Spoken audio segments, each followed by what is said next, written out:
اللہ رب العالمین نے سورہ مجادلہ 28ویں پارے کی جو پہلی صورت ہے اس کی آخری آیت کے اندر ارشاد فرمایا لا تجد قوما یؤمنون باللہ والیوم الآخر۔ خطاب رسول اللہ کو ہے، مراد امت ہے۔ فرمایا ہے میرے محبوب کے غلام لا تجد قوما یؤمنون باللہ والیوم الآخر، کہ ایسی قوم کو تو کبھی نہیں پائے گا، تو نہیں پائے گا کہ جو یہ کہتی ہو کہ میں مسلمان ہوں، اللہ اور قیامت پر ایمان رکھتی ہو، پھر کیا کرے یوادون من حاد اللہ ورسولہ، پھر وہ دوستی رکھے ان لوگوں سے کہ جنہوں نے اللہ اور اس کے رسول کی مخالفت کی ہے۔ ایسی قوم تو نہیں پائے گا قیامت تک کہ جس نے کلمہ پڑھا ہو پھر اللہ اور اس کے رسول کے مخالفوں سے دوستی رکھے، ایسے نہیں ہو۔ وَلَوْ كَانُوا آبَاءَهُمْ، اگرچہ وہ ان کے ماں باپ ہی کیوں نہ ہو، دادا دادی کیوں نہ ہو، نانا نانی کیوں نہ ہو، جو بھی رشتے، وَلَوْ كَانُوا آبَاءَهُمْ أَوْ أَبْنَاءَهُمْ، اگرچہ وہ ان کے بیٹے ہی کیوں نہ ہو، او اخوانہم، اگرچہ ان کے بھائی کیوں نہ ہو، او عشیرتہم، اگرچہ ان کے رشتہ داری کیوں نہ ہو، تو ایسی قوم کو کبھی نہیں پائے گا کہ جو دعویٰ ایمان رکھتی ہو اور پھر اللہ اور اس کے رسول کے مخالفوں سے وہ محبت اور دوستی کی پینگیں بڑھائے، ایسے نہیں ہوگا۔ اولئک کتب فی قلوبہم الایمان،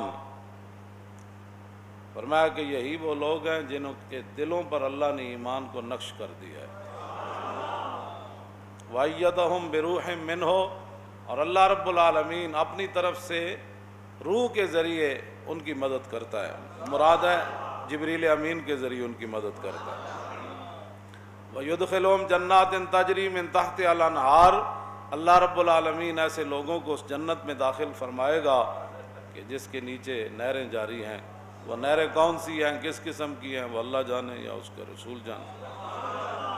خالدین فیہا، اور وہ اس میں ہمیشہ رہنے والے ہیں۔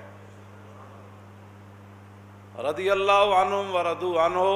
اللہ ان سے راضی، وہ اللہ سے راضی۔ اولئک حزب اللہ، اللہ نے فرمایا کہ یہی اللہ کی جماعت ہے۔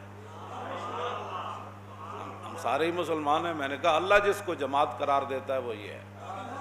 اللہ کی جماعت یہ ہے۔ اولئک حزب اللہ، اللہ کی جماعت یہ ہے۔ ہر کوئی کہتا ہے میں نہیں، انشاءاللہ میں بھی قیامت کو تو میں بھی مسلمان ہوں، تو میں بھی یہ ہوں۔ فرمایا اللہ، فرمایا جتنے میں ستے سست 2 نمبر لوگ دعویٰ اسلام کا کر کے غلط کام کرنے والے وہ سن لیں۔ اللہ حرف تنبیہ ہے عربی زبان میں، جس کا معنی یہ ہے کہ جو بے دھیان ہو اس کا دھیان اس طرف کروایا جائے، جو سویا ہوا اس کو جگایا جائے، جو سست ہو اس کو تیار کیا جائے۔ اللہ اس کا معنی یہ ہے، اور اللہ اس کا معنی یہ ہے، اللہ ان حزب اللہ هم المفلحون۔ اور میں کان کھول کے ساری دنیا سن لوے کہ اللہ کی جماعت ہی کامیاب ہونے والی ہے۔ اس سے پچھلی 2-3 آیتوں کے اندر اللہ تعالیٰ نے فرمایا استحوذ علیہم الشیطان فانساہم ذکر اللہ اولئک حزب الشیطان الا ان حزب الشیطان هم الخاسرون۔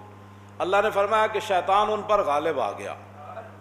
استحوذ علیہم الشیطان فانساہم ذکر اللہ، اور اس شیطان نے انہیں اللہ کا ذکر بلا دیا۔ دونوں آگے اعلیٰ حضرت بریلوی نے جو اگری میں نے پہلی آیت پڑھی ہے اس کے اندر حزب کا معنی جماعت کیا، جماعت، لیکن جب یہ بات آئی کہ استحوذ علیہم الشیطان فانساہم ذکر اللہ اولئک حزب الشیطان الا ان حزب الشیطان هم الخاسرون، اس جگہ اعلیٰ حضرت نے حزب کا معنی گروہ کیا، جماعت نہیں۔ جماعت پر تو اللہ کا دست قدرت ہوتا ہے، ہاں جی، ید اللہ علی الجماع، حضور نے فرمایا کہ اللہ کا دست قدرت جماعت کے اوپر ہے۔ ہر بندہ اٹھ کے قرآن کے ترجمے شروع کر دیتا ہے، میں کہوں ترجمہ کرنے کے لیے بھی پھر امام احمد رضا جیسا عشق، اب لفظ تو ایک ہی ہے نا، لفظ تو ایک ہی ہے، لفظ تو ایک ہی ہے، حزب الشیطان ادھر فرمایا، ادھر فرمایا حزب اللہ۔ فرمایا اولئک حزب الشیطان، کہ یہ جو لوگ ہیں کہ جن پر شیطان غالب آ گیا، کہ جو کہتے ہیں کہ اگر زندگی تماشا فلم چل جائے تو اسلام کو کوئی فرق نہیں پڑتا۔ میں نے کہا تمہارے نزدیک تو اسلام کو اس وقت بھی فرق نہ پڑا کہ جب زنا کے بل پاس ہوئے، تمہارے نزدیک تو اسلام کو اس وقت بھی کوئی فرق نہیں پڑا، تمہارے نزدیک تو اسلام کو اس وقت بھی کوئی خطرہ نہ ہوا کہ جب سورہ انفال اور توبہ نصاب سے نکال دی گئی، تمہارے نزدیک تو اسلام کو اس وقت بھی کوئی خطرہ نہ ہوا جب مسجدوں کے سپیکر اتارے جا رہے تھے، اور ایسے اتارے جا رہے تھے شاید زندگی میں ان لوگوں نے کبھی فلموں کے بورڈ بھی ایسے نہ اتارے ہوں، اور فوش بورڈ بھی کبھی ایسے نہ اترے ہوں، مسجدوں کے سپیکر ایسے کھینچے جا رہے تھے، اور مسجدوں کی جو وائرنگ تھی سپیکروں کی ان کو ایسے برباد کیا جا رہا تھا، اور تھانے بھر گئے سپیکروں سے، اور کہا کہ یہ کیوں جی؟ کہتے ہیں اللہ کے گھر کے اندر جو کام ہو رہا تھا نا غلط، یہ ہم وہ چھین کر لائے۔ کیا غلط کام ہو رہا تھا؟ اللہ اکبر اللہ اکبر، یہی ہو رہا تھا، اور تو کچھ بھی یہاں نہیں ہو رہا تھا۔ یا الرحمن علم القرآن خلق الانسان علمہ البیان الشمس والقمر بحسبان والنجم والشجر یسجدان۔ یہ غلط کام ہو رہے تھے۔ یا مولانا جمعے والے دن خطبہ پڑھ رہے تھے، الحمدللہ الذی قدرنا فی سابق علمی بالعدل والاحسان وزینا بجوار الجمعۃ رکاب الشہور والاوان رب العالمین الذی ربنا فی الدنیا بنعم الالوان الرحمن الرحیم فی القبور والدیدان مالک یوم الدین فی یحکم بالعدل والفضل والبرہان۔ یا وہ غزوہ احد شریف والا خطبہ پڑھا جا رہا تھا۔ ثم قام رسول اللہ صلی اللہ تعالی علیہ وسلم فخطب الناس فقال ایھا الناس اوصیکم بما اوصانی اللہ تعالی فیہ بہ من کتابہ والعمل بطاعتی والتناہی عن محارمی ثم انکم اليوم بمنزل اجر وذخر لمن ذکر الذی علیہ ثم وطن نفسہ لہ علی الصبر والیقین والجد والنشاط فإن جہاد العدو شدید کریہ قلیل من یصبر علیہ الا من عزم اللہ تعالی رشدا فإن اللہ تعالی ما من عطاہ وإن الشیطان ما من عصاہ۔ یا حدیث رسول پڑھی جا رہی تھی، یا حدیث عن الحسن ابن علی رضی اللہ تعالی عنہما قال سألت خالی ہند بن ابی حالہ وکان وصافا قلت صف لی منطق رسول اللہ صلی اللہ تعالی علیہ وسلم قال کان رسول اللہ صلی اللہ تعالی علیہ وسلم متواصل الاحزان دائم الفکرت لیست لہ راحہ طویل السکت لا یتکلم فی غیر حاجت یفتتح الکلام وَيَخْتِمُهُ بِأَشْدَاقِهِ وَفِي رِوَایَةٍ بِسْمِ اللَّهِ وَيَتَكَلَّمُ بِجَوَامِعِ الْكَلِمِ كَلَامُهُ فَصْلٌ لَا فُضُولٌ وَلَا تَقْصِيرٌ لَيْسَ بِالْجَافِ وَلَا بِالْمُهِينِ يُعَظِّمُ النِّعْمَةَ وَإِنْ دَقَّتْ لَا يَذُمُّ مِنْهَا شَيْئًا غَيْرَ أَنَّهُ لَمْ يَكُنْ يَذُمُّ زَوَاكًا وَلَا يَمْدَحُهُ وَلَا تُغْضِبُهُ الدُّنْيَا وَلَا مَا كَانَ لَهَا فَإِذَا تُعُدِّيَ الْحَقُّ لَمْ يَكُنْ لِغَضَبِهِ شَيْءٌ حَتَّى يَنْتَصِرَ لَهُ وَلَا يَغْضَبُ لِنَفْسِهِ وَلَا يَنْتَصِرُ لَهَا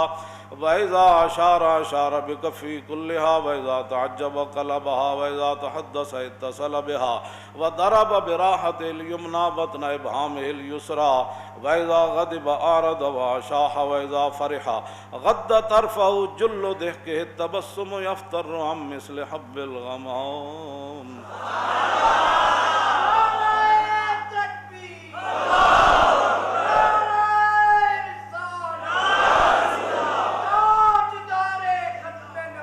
توجہ، میں نے کہا تم اس وقت ہی تمہارے نزدیک اسلام کو کوئی فرق نہیں پڑا تھا جب مسجدوں کے سپیکر اتارے جا رہے تھے، جب مؤذنین کو ہتھکڑیاں لگا کر مجسٹریٹ کے سامنے پیش کیا جا رہا تھا کہ یہ وہ مؤذن ہے جس نے 4 سپیکروں میں اذان دی ہے، اور 25,000 سے لے کر لاکھ روپے تک مؤذن کو جرمانہ کیا جا رہا تھا، اور مسجد کی کمیٹیوں کو بلا کر ذلیل کیا جا رہا تھا کہ اگر آئندہ مؤذن نے 4 سپیکروں میں اذان دی تو پھر کمیٹی کے خلاف پرچہ کر دیا جائے۔ تمہارے نزدیک تو اسلام کو اس وقت بھی کوئی خطرہ نہیں ہوا، اور تمہارے نزدیک تو جب وہ پنجاب کا گورنر ملعون وہ حضور کی عزت کے قانون کو کالا کہہ رہا تھا اور مولویوں کے فتوے کو جوتی کی نوک پر رکھ رہا تھا،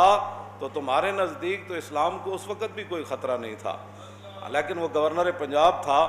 اور تمہارے نزدیک تو اس وقت بھی اسلام کو کوئی خطرہ نہیں تھا جب ممتاز قادری کو تختہ دار پر لٹکایا جا رہا تھا، تمہارے نزدیک تو اس وقت بھی اسلام کو کوئی خطرہ نہیں تھا۔ اور تمہارے نزدیک تو اسلام کو اس وقت بھی کوئی خطرہ نہیں تھا